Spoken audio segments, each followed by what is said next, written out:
Welcome back, ladies and gentlemen. We are at Music City Customs, the home for Players Prep. Of course, we are brought to you by Global Motorsports as well as Martin's Barbecue. More specifically, guys, we're talking about some undefeated basketball programs here in the Middle Tennessee area. East Nashville is getting it done. And more specifically, one thing I've noticed is that they're 3-0 on the road. And 4-0 against Class AAA opponents. So they're off to a solid start. Yeah. They've only had like one close game all year. Other than that, it's been about 8 to 10, some of them go. Do you think it's about the coaching? Depends on who you ask. Yeah, there you go. Yeah. So what do you say we ask Jim Fey when we come back? I like it. Let's do it. We'll be right back with that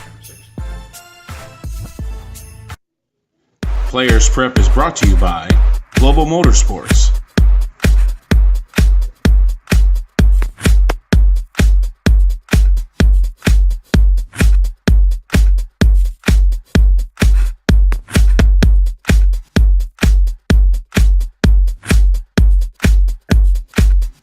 Martin's Barbecue.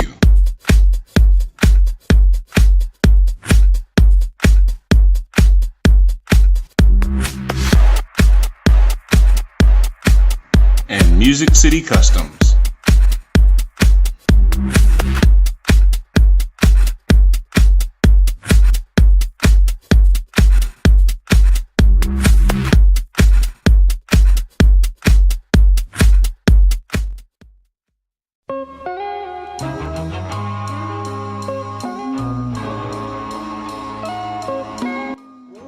To the home for Players Prep, Music City Customs, right here in the middle of Cool Springs in Franklin, Tennessee. Jared Morris. No, that's Jared Morris. That's Jared Morris. I was right. I'm looking at myself in here. Jared Morris, Maurice Patton, and of course Brad Hopkins. We're joined now by East Nashville's coach Jim Fey on the program. Jim, how you doing today? Doing great, guys. Appreciate you having me on. Now I know that you're put it this way, your program being undefeated, that's one of the reasons why we're calling you. Of course, we like to recognize our successes, but you've always had a pretty good program. Just talk about basically what went into this season. Is it any different than any other one, or is it just the successes or the athletes that you have? What do you think has been the secret so far? Well, it's just tough getting over that hump. And when I started, I was a bad junior varsity church league team. That was 19 years ago. And now that, it helps to get you some quality players. They, had some kids show up that can really play and stand out. And the thing they've done is, my message to them is we're here to win. It's not just about stats or about looking good. We're here to win ball games, and they bought into that. And that's the hardest sell in high school athletics, is getting something that the kids can buy into. Coach, I'm glad you mentioned that, because your team right now is among the top in the state in defense, and a lot of people don't like to see the good defensive basketball teams, just like they don't like to see the good defensive football teams. Everything's becoming high-scoring, high-powered offensive stuff like that. Is defense something that you harp on an extreme amount during your practices, and something that you work on maybe a little more than offense, which is why you've been able to be so successful? It is, I've had probably a pretty good defensive player. I mean, a really good defensive player. It seems like every year for the last 5 or 6 years, and we've made that position somebody that can shut down an opposing player's number one player, especially on the perimeter.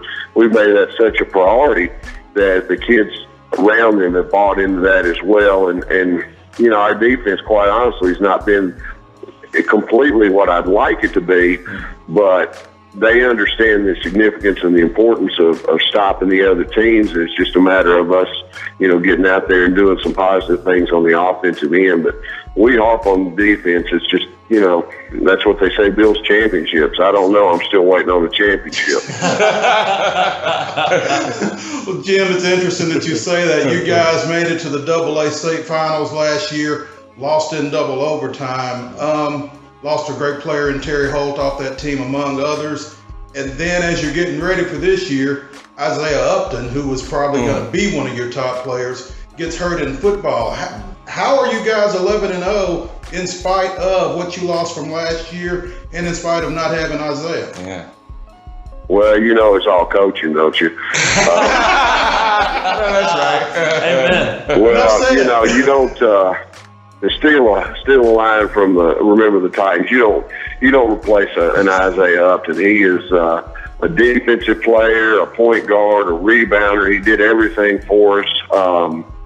You know, and the worst part about it all, he's such a tremendous person that we're still out here playing basketball. He can't play, but we're going to go on. It's just unfortunate for him because of what he's meant to the team, not just meant to the team, but, you know, he's been for the team. So that part's been real disappointing. But to show you what kind of person he is, he's never flinched. He came right on in our first game and said, hey, give me the iPad, let me keep stats, you know, let me do something to help the team. And that just shows you what kind of quality young man he is and what kind of quality person that, you know, Middle Tennessee is going to get for football. So that in itself, you know, losing 8 players, especially to Terry Holt, that's something that, you know, you expect. But when you lose a guy that you expect to be there, that's really something to overcome. And my younger kids have been stepping up. They've got a lot of fight in them. They expect to win. And I think that's the biggest thing for us, that we've created a feeling of expectations to win is always going to be there. We don't expect to lose. Now, granted, you're going to lose some along the way. Usually it helps to make you better because you can learn from it. But with that expectation of winning, that's made a big difference for us, especially losing, you know, 8 seniors and an Isaiah Upton. Well, Coach, it sounds like whatever you're preaching to those kids is contagious because, I mean, he's infectious. I think we're going to be calling you a lot this season. We wish you a lot of luck, and we know that the road isn't always forgiving. You know, I know Hillsboro's not going to be an easy contest for you guys, but we wish you guys a lot of luck. Well, I appreciate it. It's going to be a great game, and I think it should be a pretty big crowd being, you know, last Friday before everybody goes on fall break or Christmas break. So I'm expecting a big turnout, and I think it'll be a great atmosphere for Metro basketball and high school basketball in general. From East Nashville, he is the head coach, Jim Fey. We'll talk to you soon, Jim. Thank you, guys. Thanks, Jim. All right, we'll be right back.